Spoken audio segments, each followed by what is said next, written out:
Bonjour et bienvenue sur la chaîne YouTube, je suis Rio. Bonjour et bienvenue. Dans cette vidéo, nous allons vous montrer un exemple de démonstration pour l'UV2 dans la dominante compétition pour le premier dan. Judo et Jiu-Jitsu.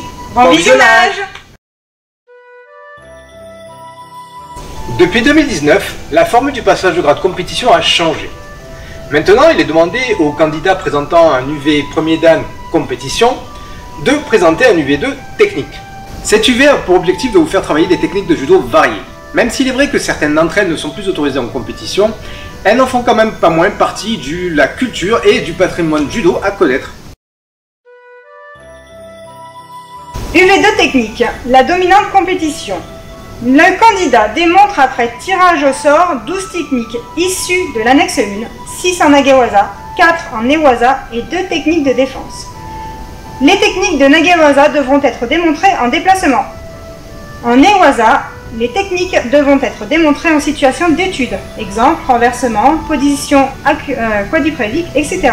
Pour les techniques de défense, le candidat devra apporter une réponse libre et adaptée aux situations d'agression qu'il aura tirées au sort dans les séries A, B et C des 20 attaques défense imposées Jiu-Jitsu, annexe 1. Une méconnaissance dans chacun des 3 domaines sera acceptée. Modalité: le candidat ainsi que son partenaire étudient rapidement la fiche technique après le tirage, 2 minutes maximum devant le jury, et démontrent. L'épreuve est une durée environ 5 minutes. Donc voilà. Qu'est-ce que tu es en train de lire là? Là, c'est le contenu d'une épreuve de l'UV2 au niveau des textes officiels de la Fédé pour justement la compétition. Quand on présente l'UV2. Premier dan, tout à fait. Et oui, passer un grade, c'est passer un examen. Donc charge au candidat d'aller chercher des informations, par exemple là en l'occurrence sur le site de la Fédé, pour savoir ce que l'on attend de lui.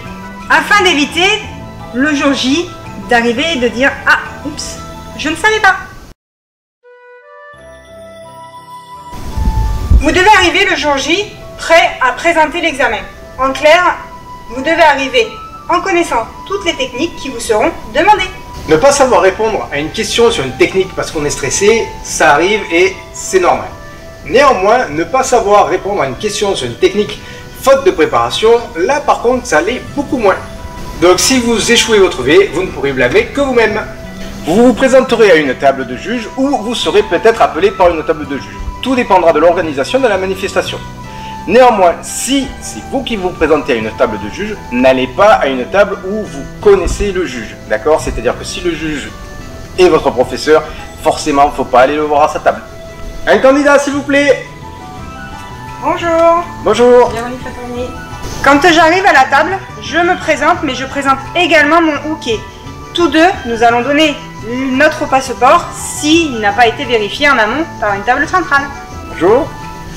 Donc effectivement, la première des choses qu'il faut faire quand vous arrivez à la table, c'est la politesse, dire bonjour aussi bien en tant que juge qu'en tant que candidat.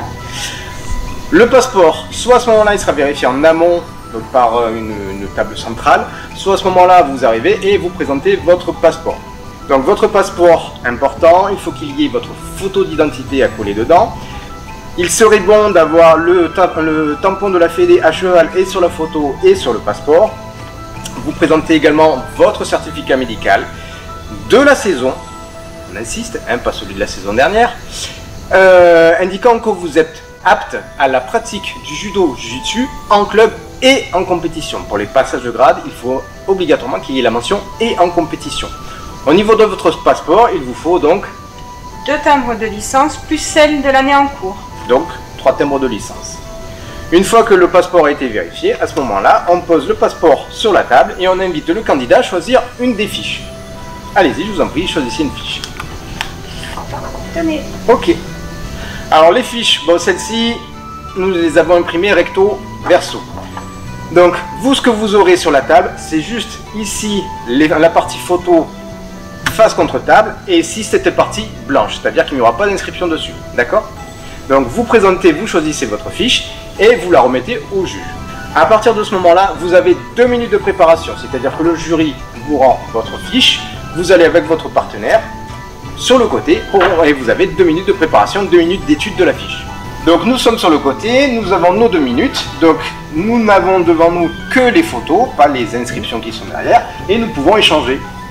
Donc bien évidemment, selon qui présente Tori ou Uke, en général l'idée c'est surtout de mettre en avant, alors par exemple pour la partie Newaza, là par exemple nous avons Makurage Zakatame, qu'est-ce que tu préfères faire? Est-ce que tu préfères faire une amenée liaison de boussole ou à partir d'un renversement?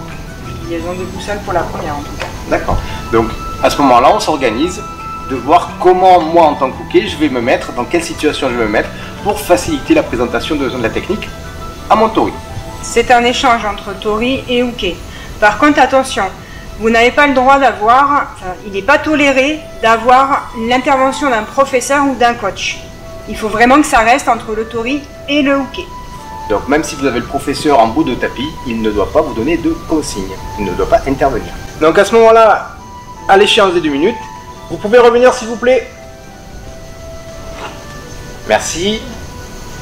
Ok, donc on vous laisse vous mettre en place avec votre partenaire et nous présenter les techniques. Très bien. Et là, l'UV commence. Alors, par rapport à la vidéo, effectivement, je suis le seul juge à la table, mais le jour J, vous aurez obligatoirement à minima 2 juges par table. En général, on se retrouve 3 voire 5 juges par table. Là, on va se placer pour faire le cérémonial d'ouverture, le Ritsure. Si vous avez besoin d'informations, vous avez la petite fiche en haut à droite. Je suis Tori. Je suis Uke. Donc je suis à droite des juges. Donc je suis à gauche des juges. On va commencer à saluer les juges dans un premier temps. Puis on se salue tous les deux. On ouvre gauche-droite et on commence à faire notre présentation. Partie Nagewaza. Quelles sont les consignes et les attentes? Donc, les techniques de Nagewaza devront être démontrées en déplacement. Quels sont les points sur lesquels les juges vont porter leur attention? 1. La connaissance des techniques. 2. Le respect des principes. Principes donc à savoir Kuzuchi, Tsukuri, Gake.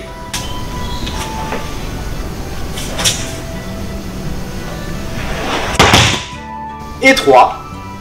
Le respect du travail en sécurité, à savoir protéger son partenaire pendant la projection. Concrètement, vous êtes ceinture marron, donc vous avez quelques années de pratique et sur le principe, vu la dominante, vous êtes compétiteur. Vous devez donc mettre en avant votre posture, démontrer vos déséquilibres, vos placements et également le fait que vous êtes capable de projeter Uke largement sur le dos pour marquer Ippon.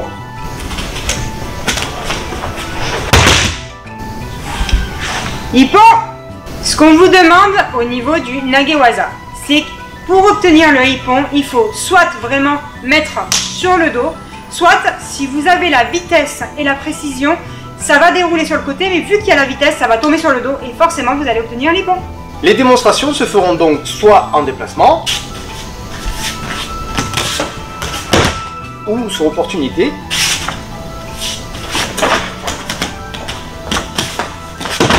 Sachez que les formes kata sont également admises. Dans cette vidéo, nous allons vous donner notre méthode. Il ne faut pas obligatoirement faire ceci, mais elle a fait ses preuves. Pour la prestation debout, nous procéderons de la manière suivante. Nous démontrons alors la technique sur une forme statique. Donc par exemple, si je prends Ouchigari, l'idée ça va être de venir faire un ici, ou encore en dynamique. Donc par exemple, on est ici, je vais venir pousser, quand je ramène, je viens faire chuter. Nous démontrons la forme dite fondamentale. Ça nous permet de dire au juge, voilà la technique que vous nous demandez, voici sa forme fondamentale, nous sommes capables de la démontrer. Puis dans un deuxième temps, une fois que nous avons démontré notre forme statique ou dynamique, nous rentrons sur une forme en déplacement, puisque le judo n'est pas statique, il est toujours en mouvement. Donc on est ici, on déplace tranquillement, et après, soit je tasse, je reviens, je poche, soit mettre là aussi en avant ma dynamique, donc on est ici, on déplace, on déplace, on déplace, et ici. Une fois que vous avez montré la forme fondamentale, si vous avez une forme plus personnelle, vous pouvez la démontrer, étant donné que vous êtes compétiteur.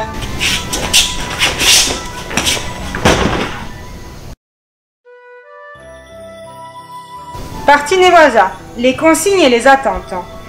En Newaza, les techniques devront être démontrées en situation d'étude, exemple, renversement, position quadrupédique, etc. Quels sont les points clés sur lesquels les juges vont porter leur attention? En Newaza, c'est surtout une histoire de contrôle dans un premier temps. Que ce soit pour les liaisons de boussole ou les renversements, les contrôles, il ne doit pas y avoir de rupture de contrôle entre tori et uke. Au niveau des techniques, le placement de vos mains, la justesse de placement de vos mains dans vos techniques, la sincérité de vos clés, la sincérité de vos étranglements. Si par exemple vous faites une clé mais que vous êtes au niveau de l'avant-bras et que uke tape, on saura très bien que la clé est fausse. Donc concrètement, ça donne quoi? Ça donne par exemple si vous faites une liaison de boussole. Vous venez, vous faites par exemple le toshi, vous faites ça, vous lâchez tout, votre partenaire se met à quatre pattes, et vous venez, vous faites ça. Là, c'est pas bon, il n'y a pas de contrôle, il y a une perte de contrôle, il y a une rupture de contrôle au moment de la projection et de l'arrivée au sol de uke. Donc l'idée à ce moment-là, par exemple, je viens, hop, je déséquilibre, je vais chuter sur taitoshi, je garde mon contrôle. Même si à la limite, je lâche le revers, mais je garde le coude, elle se met à quatre pattes, je viens, je garde mon contrôle ici. Là, il n'y a pas de rupture de contrôle, ici. Et après, à ce moment-là, je peux travailler. Soit venir mettre la main au niveau du col, au niveau de la ceinture, pour après ouvrir la défense, et ainsi de suite. D'accord? Mais là, il faut vraiment qu'il y ait cette continuité dans le contrôle de tori vis-à-vis du clé. Pareil, en Newaza, si vous avez rupture de contrôle, votre partenaire ne va pas rester, il va même s'enfuir, donc il n'y a pas d'intérêt. Donc au final, si j'arrive, je contrôle ici, j'ai tous les contrôles et que là, je le laisse, il ne va pas rester, il n'y a pas d'intérêt. Par contre, si vous montrez ces points de détail, ça veut dire que là, vous contrôlez la manche. Vous venez chercher, vous passez votre nez, votre pied, vous tenez au niveau du pied et du bras. Là, votre partenaire ne peut pas s'enfuir. Donc après, ne peut pas revenir et tout. Donc après, à vous de continuer pour rebasculer sur ce que vous voulez. Donc par exemple, à ce moment-là, si les juges vous demandent de présenter Makuragaza Gatame et que vous décidez de travailler à partir d'une situation au sol, charge à vous de venir travailler votre contrôle. Je viens, j'ai mon contrôle ici, je tiens la ceinture, je viens chercher le bras, je vais venir lever mon partenaire, engager mon contrôle, renverser mon partenaire. Une fois qu'il est là, de suite, je viens dessus. Là, j'ai contrôlé. Et une fois que j'ai contrôlé, je pars sur mon Makuragaza Gatame. C'est-à-dire que je garde le bras ici, je garde ce contrôle, sternum, sternum, ici. L'idée c'est ça. Une fois que j'ai fait ça, je peux lâcher ma main, attraper la tête, passer la tête, la cuisse sous sa tête. Je garde ce bras là. Je viens chercher la ceinture, et une fois que j'ai récupéré la ceinture, je peux venir chercher et faire mon câlin ici. Une fois que vous avez fait ça, charge à votre uke de montrer l'efficacité de votre technique. Ici. Donc, mon uke tente de sortir 2-3 fois et on est bon. Après, il abandonne. Ici. Mais montrer la tentative de sortie. C'est pas juste je viens gesticuler les jambes. J'essaie vraiment de sortir pour montrer, voilà, mon tori m'a pris en immobilisation. Voici l'efficacité de son immobilisation. Donc ce qui est important au niveau Newaza, c'est que tori doit obtenir le osaikomi, ça veut dire l'immobilisation, pour voir si sa technique est efficace ou non. Et justement, uke à ce moment-là doit obtenir le toketa, justement pour montrer si c'est inefficace ou pas. Comme le nagewaza, pour le newaza, on va vous montrer notre façon de faire. Donc vous venez de démontrer vos 6 techniques de projection, donc nagewaza. Vous passez du nagewaza au newaza. Donc le nagewaza, c'est les techniques de projection qui fait partie de la famille des tachiwaza. Et là, on va passer sur du newaza, donc à savoir des techniques au sol. Donc en général, pour la première technique, nous avons tendance, comme le judo se passe debout, à faire une liaison debout-sol pour la première technique. Donc par exemple, si on me demande de faire Jujigatame ou Ude Ishigi Jujigatame, je vais venir, je fais chuter mon partenaire, je garde mon contrôle ici. Je viens rentrer mon premier contrôle, je viens chercher, je m'assois, je garde mon contrôle et je fais ma clé. Une fois que j'ai démontré ma première technique, à la technique suivante, on repart du sol.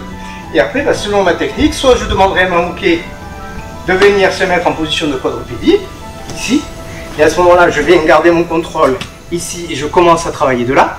Donc par exemple, si on me demande kata Tejime, je peux très bien venir chercher mon kata Tejime ici, par exemple, d'accord? Alors là, je ne l'ai pas fait concrètement, mais l'idée c'est un peu ça. Soit à ce moment-là, selon la technique que l'on va me demander, soit on va partir sur uke sur les fesses, tori entre les jambes, et à ce moment-là, ben pareil, je vais venir travailler, hop là, ce genre de choses-là. Soit à ce moment-là, on inverse, selon la technique, on va faire tori sur les fesses et uke entre les jambes. Et après, pareil, on part de là, on construit à partir de là. Par contre, un point important, au niveau des finitions, le jury doit voir ce que vous faites. Donc si par exemple, vous rentrez Nami, Jujijime, mais que vous êtes ici, le jury ne verra pas du tout ce que vous faites. Donc pensez à ce moment-là, si vous vous retrouvez dos au jury, soit vous stoppez et vous reprenez, soit à ce moment-là, si vous y arrivez, vous reportez un petit peu là-dessus, sur un renversement, histoire de tourner un peu, et vous repartez sur votre étranglement. D'accord? Donc pensez à travailler ça aussi en amont avec votre partenaire, c'est-à-dire que vous allez travailler le fait que les finitions soient face au juzeki. Il faut que le juge voit ce que vous faites. De toute façon, s'il ne voit pas ce que vous faites, vous inquiétez pas, et vous dira telle technique, je souhaiterais la revoir s'il vous plaît. Et par contre, en tant que uke, ne soyez pas passif. Ayez vos réactions. Parce que si vous êtes passif, vous ne mettez pas votre tori en valeur. Et donc, ça peut le mettre en défaut dans ses présentations. On vous rappelle qu'en newaza, uke n'est pas un pantin. Mais c'est vrai qu'en tant que uke, vous devez trouver votre juste milieu. Vous devez avoir des réactions, mais sans forcément être trop brusque et finalement, le jour du passage, le mettre en défaut. Les consignes et les attentes qu'on vous demande lors de la partie défense. Donc, les techniques de défense, le candidat doit apporter une réponse libre et adaptée aux situations d'agression qu'il aura tirées au sort dans les séries A, B et C des 20 attaques défense imposées Jujitsu. Si vous avez besoin d'aide, il y a soit la petite fiche là-haut concernant les 20 techniques imposées, sinon vous avez sur la chaîne une playlist qui concerne toutes les 20 techniques au niveau version codifiée, version judo et version jujitsu. Quelles sont les attentes des juges vis-à-vis du judo défense ou du jujitsu? Déjà, la sincérité dans les attaques, c'est-à-dire que si l'attaque de mon tori est ici, que je frappe ici, c'est pas bon. La distance, c'est pareil, si la tête de mon tori est ici, que je frappe ici, c'est pas bon non plus. Donc travaillez la justesse de vos coups et la sincérité de vos coups. Au niveau des ripostes, c'est pareil, il faut qu'elles soient logiques, il faut qu'elles soient plausibles, d'accord? N'allez pas chercher quelque chose que vous avez vu sur internet où la personne saute dans tous les sens, fait des Hadouken et tutti quanti. Non, restez sobre, restez soft. Le plus simple est souvent le plus efficace, surtout en Jujitsu. Nous vous rappelons également que pour la partie Jujitsu, le Kiai ou le Kime est quand même assez prépondérant, c'est quand même quelque chose d'indispensable. Le Kime ne vient pas de la gorge, c'est pas hey, ça vient du ventre, du hara, du hey. Selon les juges, le long de la fiche, en général, on vous indique un petit peu à quelle étape vous en êtes. C'est-à-dire, vous commencez par la partie Nagewaza. Une fois que nous arrivons à la partie Newaza, on va vous dire, voilà, là nous passons à la partie Newaza. Et en général, quand vous arrivez sur la partie défense, on va vous indiquer, voilà, là nous arrivons sur la partie défense. Selon le juge, on va vous donner en général le nom de la technique en japonais, le nom de la technique en français, et selon le juge, le nom de la série et le chiffre de la technique. Par exemple, vous allez tomber sur Oitsuki, donc on va vous dire série C, la 1. Donc Oitsuki, coup de poing en avançant la jambe, série C, la 1. Alors, au niveau de la partie de défense, par moment il se peut qu'il y ait déjà une petite polémique au niveau des juges, mais après, ça j'ai envie de vous dire, c'est entre les juges et non entre les juges et les candidats. C'est-à-dire que si mon partenaire va attaquer sur Oitsuki, donc déjà, en premier temps, c'est prendre soin de la distance. Et donc après, quand elle va attaquer sur Oitsuki, ici ça va faire un. Sur le principe, on peut dire que bah, c'est bon.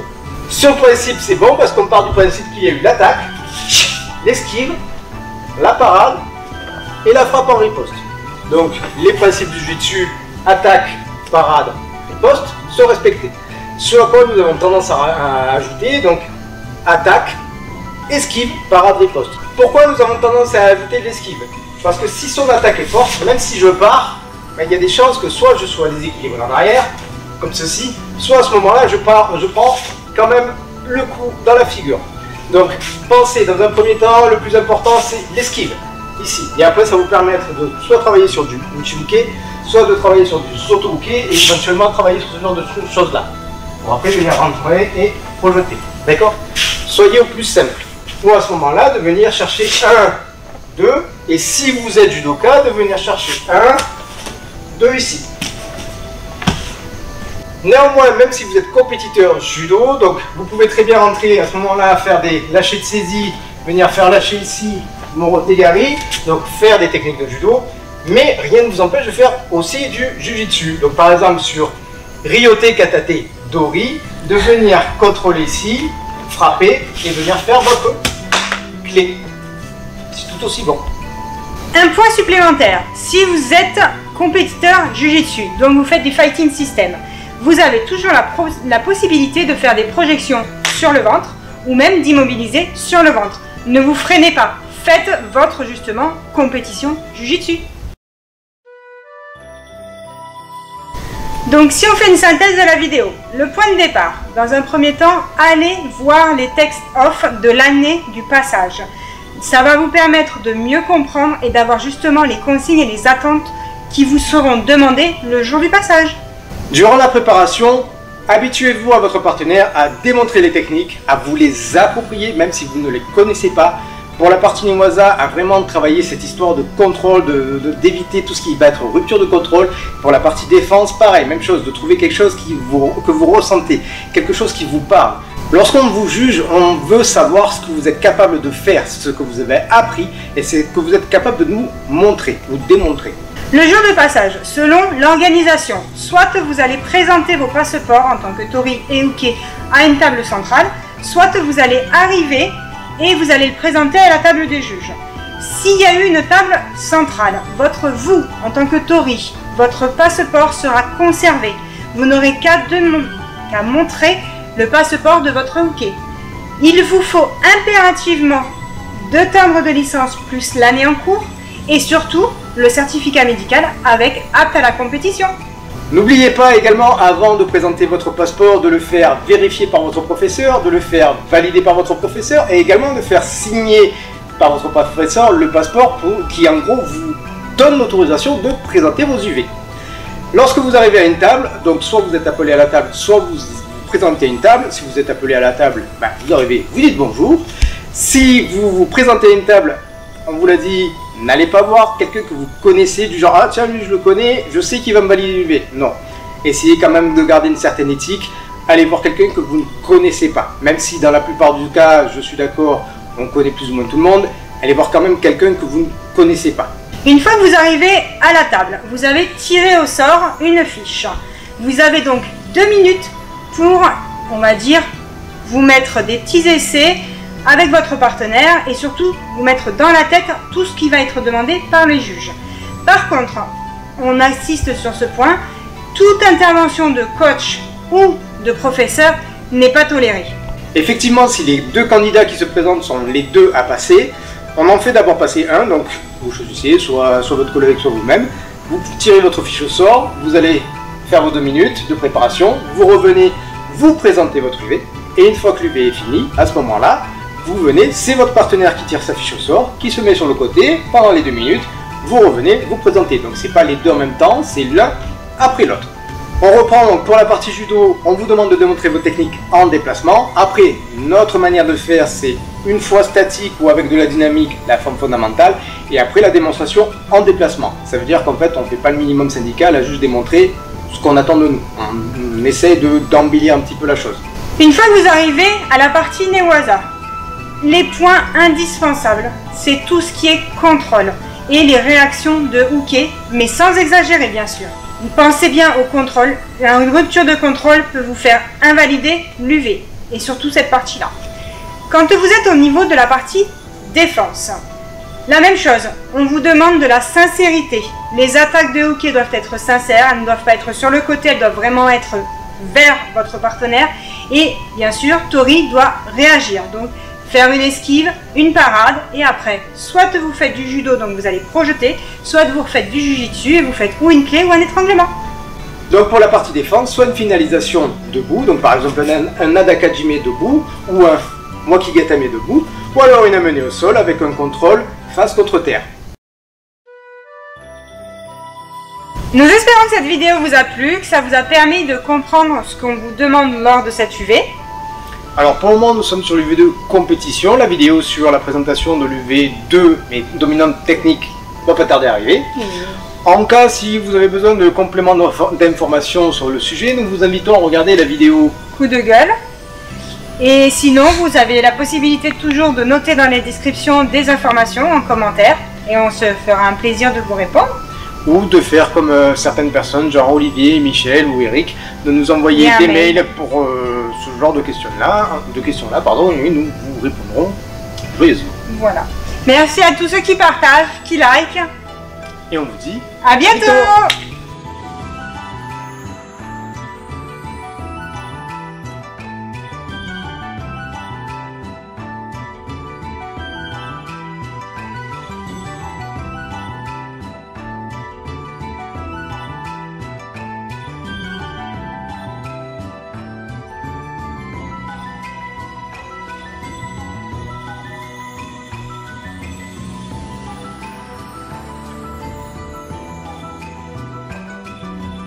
N'allez pas à une table où vous connaissez le juge, d'accord? C'est-à-dire que si le juge est votre professeur, forcément, faut pas aller le voir à sa table.